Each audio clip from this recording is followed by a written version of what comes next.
This is the video for section 4.3, point slope form. What we're going to do is fold this inward like this.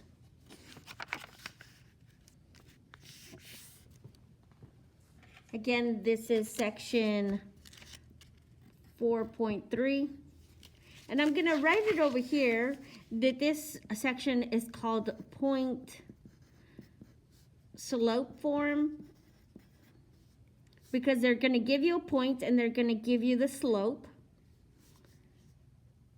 And the equation is y minus y1 is equal to m, open parentheses, x minus x1, closes parentheses. And what we're going to do is substitute in the values of x and y for a point value and the m for a slope. We're going to start with this one over here. Like I mentioned, they're going to give you a point value and a slope, and we substitute it in. This minus sign is part of the equation, so we're going to take the x and y and substitute it in. The y goes with the y, so we're going to do minus 4. The slope goes right here, so this is 1/2. X minus, and then the x value is the one that goes with the x, 3. So it sort of looks like you have the opposite sign, but that minus was just part of the equation. Well, how do we graph this? The easiest way to graph this is with the point you're given, 1, 2, 3, and up 4, 1, 2, 3, 4. And then move the slope, which means up 1 to the right 2. Up 1 to the right 2. Please don't forget that if we had a -1 divided by -2, it would still give me the positive 1/2. But that helps me because I can also move down 1 to the left 2.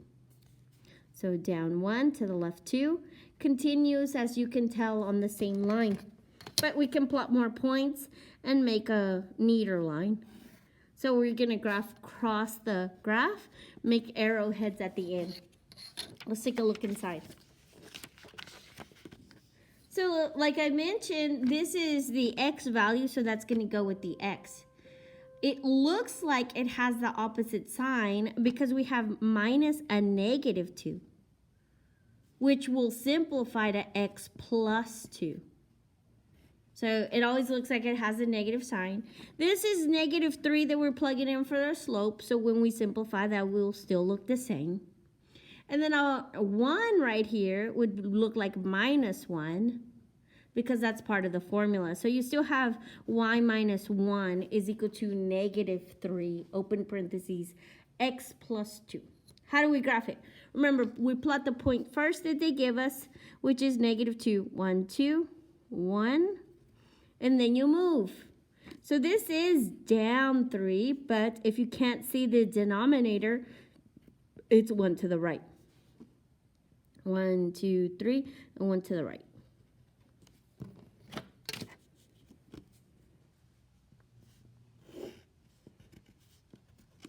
Okay. So this is your x value, you plug it in here. This is your slope, you put it in here. And this is your y value, so we still need to write -4. To simplify this, we could write y plus, because minus and negative is plus, 4 is equal to, and we really don't need to write that -1, so we could write negative, open parentheses, x minus 3. I need you to know this in case I give you a formula like this, you know that that is the slope. How do we graph? We have to go to the 3, -4. 1, 2, 3, 1, 2, 3, 4. And then we move. This means down 1, and if you can't see the denominator, it's 1 to the right. So down 1, 1 to the right. You could also go in reverse. Remember, it would still give you that same value, up 1 to the left, to give you more points to make a better looking graph. All right, so your slope is 1, and your x value is a -2. Your y value is a -4. To simplify this, we have y plus 4 is equal to, and don't forget, multiplying by 1 is like not doing anything, so we can write x plus 2. The reason that we're writing plus 2 is because of that minus negative. How do we graph it? We still need to graph it the same. We have the point first, so we're going to go to -2, -4. That's the location we start off. And then we got to move. This means up 1.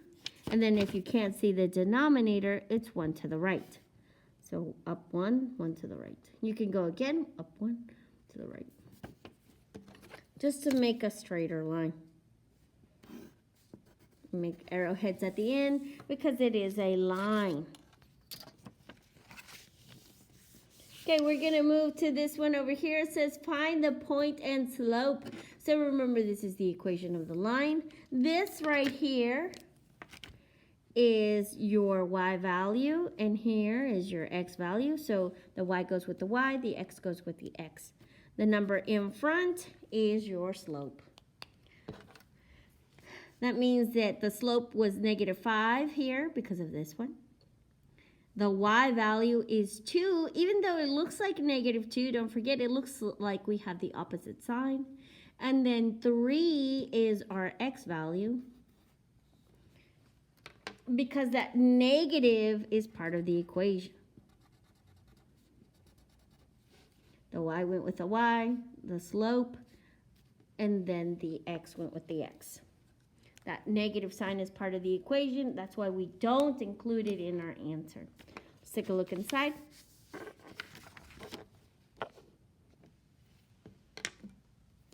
We have the 3 that goes with the y, the 2 that goes with the x, and then our slope. So this number is telling us our slope, 4. And our order pair goes x first, so 2, 3. Okay, here's your slope, 3/4. This right here is your x value. That makes your y value, you got to be careful because it changed the sign. That means we have to change our sign of our y value of a -7. So this doesn't look like we have a slope, but it was the number in front of the x. So it's 1. Remember, like I mentioned before, is that we can simplify that because multiplying by 1 doesn't do anything. Watch your signs. Look at the x is a +5. That means that we had to change the sign.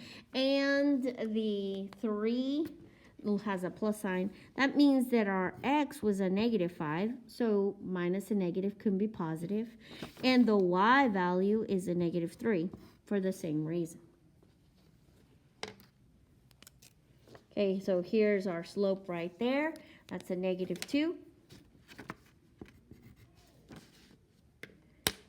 Our x has changed the equation. That means we have to change the sign to -1. And then we do have a -0, which we just need to put 0 on here. But I want you to be careful. We don't have to write that -0. It could have looked this way, and it means the same thing. Because if we don't have a 0, we don't need to write it for the x and y value. Okay. Go over here. We are going to rewrite to slope-intercept form. So what your goal is to get it in the form of y is equal to mx plus b.